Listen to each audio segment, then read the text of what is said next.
Hi, I am here with a gnocchi box from Costco or whatever um, that I decided to make into a simple book cover.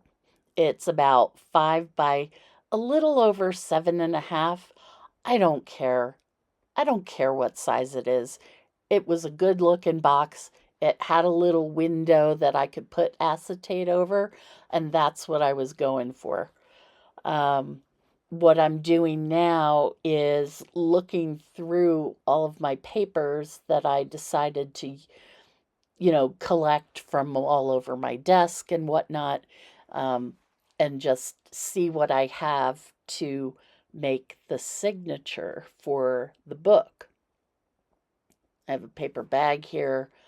I'm trimming the edges to make them fit, to make it fit into the book, but also to give me a little side pocket. Let's see what else I did here. I can't remember. It's been a while since I made the actual videos. And I did it watching General Hospital, and you don't want to hear that. So here I am. Um, let's see. So, yeah, trimming. Um, I'm excited about doing this book because someone asked me if I was going to make videos of how to actually make the journals. So I decided to start with this one. We'll see how it goes.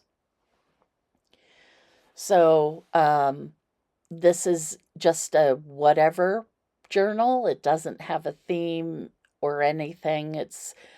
You'll see in a little bit, I do some mixed media on the cover. Um, but it's more of a I'm making this for you all. So here's my stack of papers that I'm using to make the signature. And um trying to think what I did with that other spine. I might have gotten rid of that, or I might have used it to reinforce the spine. Um I'll have to get back to you on that. But I'm putting the papers together. I'm using all kinds of stuff: photocopies, sheet music, books, book pages. I mean, old book pages, magazine pages, um, doily, this paper bag I made for the center so that you could read what it says on the bag. Then what I did was I started dealing with the cover, and I'm doing is collaging on different kinds of paper. Found paper, paper from dictionary, scrapbook paper, photocopies of handwriting, wrapping paper. Literally whatever I had on my desk is what I was using.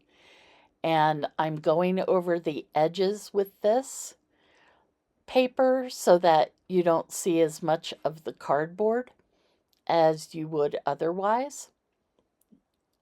And you'll have to bear with my shaky hands. They just shake, and you're just going to have to get used to it because I have to get used to it. But it looks funnier when the video is sped up. So I'm collaging the front and the back of the cover. So the whole thing is covered and you don't know it's a gnocchi box. I'm using my favorite glue stick, the Scotch, I guess they used to call it Scotch Create. Now I don't know what they call it. They rebranded it a little bit, but I do love that glue stick. Always make sure you put enough glue on. You don't want clumps. Oh, and here I am with gesso and a brayer.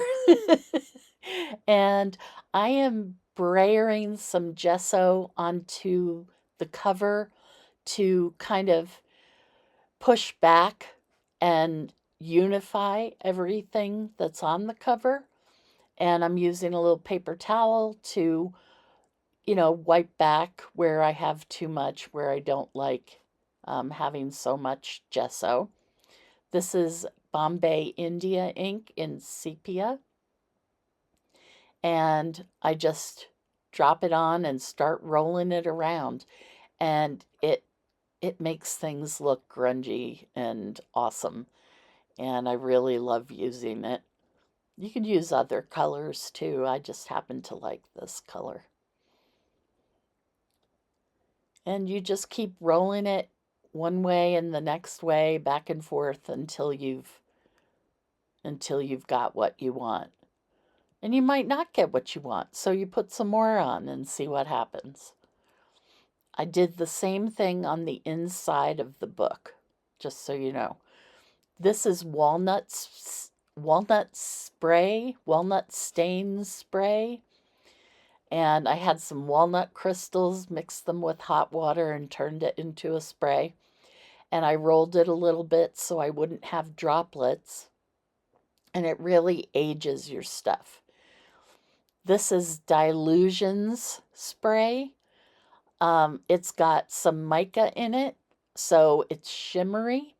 And I didn't have any gold spray, so this was as close as I was going to get for that.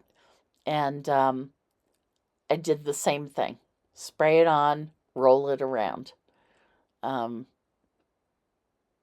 just play. That's what you're doing here. You're playing. Here's the inside, all collaged. There's the inside, all mixed media'd. That's not a verb. Um, and you can see I also put a piece of acetate in the window. So that's going to be a funky little layer. It's attached with masking tape right now, but that will likely be covered up. I just wanted to get it into place. Now, because I can't seem to do anything without edging it, I'm putting some lace around the window just as a little something more interesting. And it does. It looks like a little window with curtains and a window box. I like that. I'm also using lace to cover the spine of the book and um, using Fabri-Tac to put all of this lace onto the cardboard. Um, yeah, the Fabri-Tac works well with this stuff. It gets on your fingers and stuff, but who doesn't love peeling dried glue off their fingers? You could also use a silicone, um, like a um, spatula to press down on the lace to get it into the glue, and then you won't get glue on your fingers. I've seen people do that. I've seen um, Gail Agostinelli do that with her when she's gluing with Fabri-Tac also. Here I'm just making sure I cut the right length of lace for the spine. I like mine overlapping on the inside of the book. I'm just checking it out, making sure it's all right. Now I'm going to glue.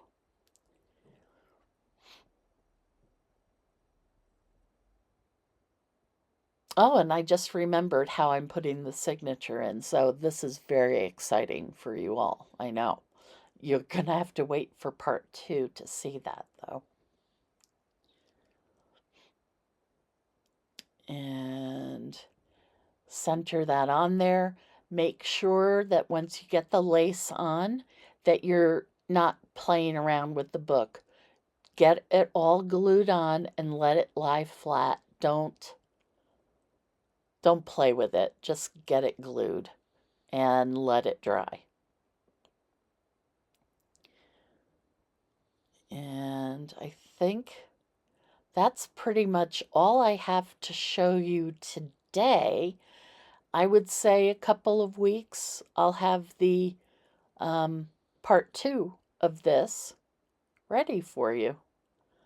I hope you enjoyed that. I hope you got some ideas. That's the most important thing. Leave a comment and let me know what ideas you had by watching this and what you might make next. Thanks. Have a great day. Bye.